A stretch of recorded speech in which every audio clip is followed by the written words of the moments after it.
สบายดีพี่น้องมื้อนี้กินแหนมเด้อกินอยู่เพื่อนคือเก่าไปซื้อแหนมมาเอาเจ้าแซ่บ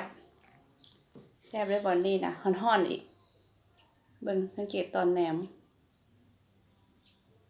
ขมูอะไรเนาะแซ่บพักหลายนี่แหละตัวถึกใจคือนี่แต่อันนี้ค่ะบ่ได้แซ่บ่เอาดอกเพราะว่าบ่ค่อยอยากกินปานใดอันนี้นะมาห่อนะคือมีแต่ห่อพักอย่างเดียวน้ำก่อนน้ำอะโวคาโดตอนเอาไปซื้อแหนมเลยยังไม่ทันได้กินยังเลยหิวก็เลยกินน้ำห้องท้องก่อนน้ำแจ่วได้ใจจวดน้ำกันเด้อมื้อนี้เด้อกินให้เบิ่งจักหน่อยนึงบ่อัดโดนคือเก่านะห่อไปยังเลิศผักขมิกโอ้ยกินกับตำบักหุ่งเด้เนาะผักขมิกคือสิแซ่บบ่ได้กินโดนแล้วมื้อนี้ก็สวยโพดแล้วคือสิหิวหมักพริกกระเทียมหมากเพชรหมากกล้วยเห็นปะกล้วยห่อข้าวปุ้นเอาห่อนแซ่บ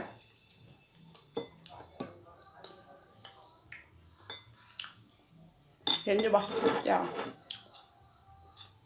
เห็นจ้ะปะ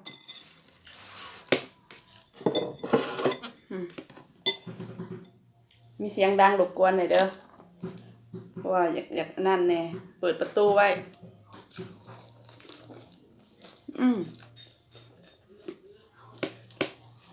ครับ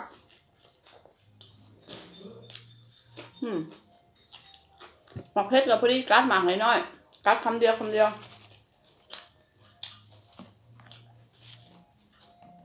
ผักกระหลายไผ่เลิศผักขาวทองผักหอมผักสลัดขมเมก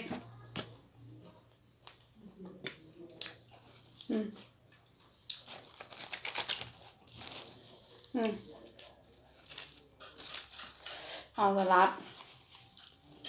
ผักหอมเอาใส่หมักเฟืองใส่หมักเฟืองหมักกล้วยหมากเพชรกระเทียมใส่เป็นหัวเลยเนาะกระเทียมเนาะโอ้สิบเพชรใช่ปะหัวใหญ่แห้งเอาครึ่งหนึ่งกระเทียมกระปุ้นลงแจวนะจวดน้ำกันต้องข้ามยังไงน้ำแซ่บ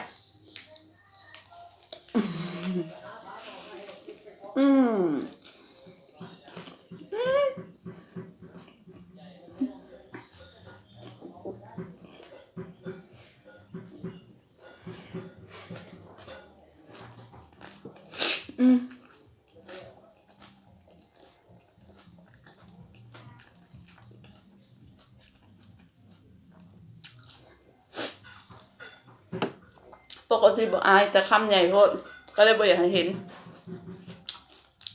มันสิบ่เป็นตาหนาเบิ่งเลยจังหน่อยแต่ว่าแซ่บ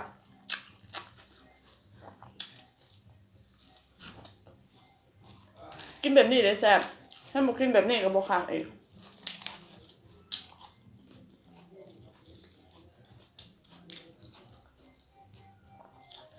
ต้องกินให้ได้รสชาติกินให้ได้บรรยากาศกินให้ถึงปากห่อเสียงรบกวนทั้งนอกข้างในทั้งเสียงเสพทั้งเสียงเพลงเอาเข้าไป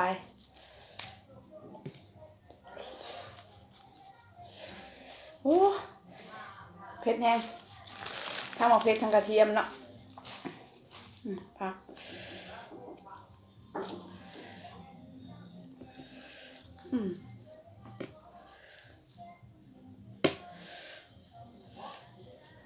บ่เผ็ดค่ะบ่แซ่บทั้งหมักพริกทั้งกระเทียมหมักเฟืองหมักกล้วยโอ้หมักแตงลงไปให้ครบ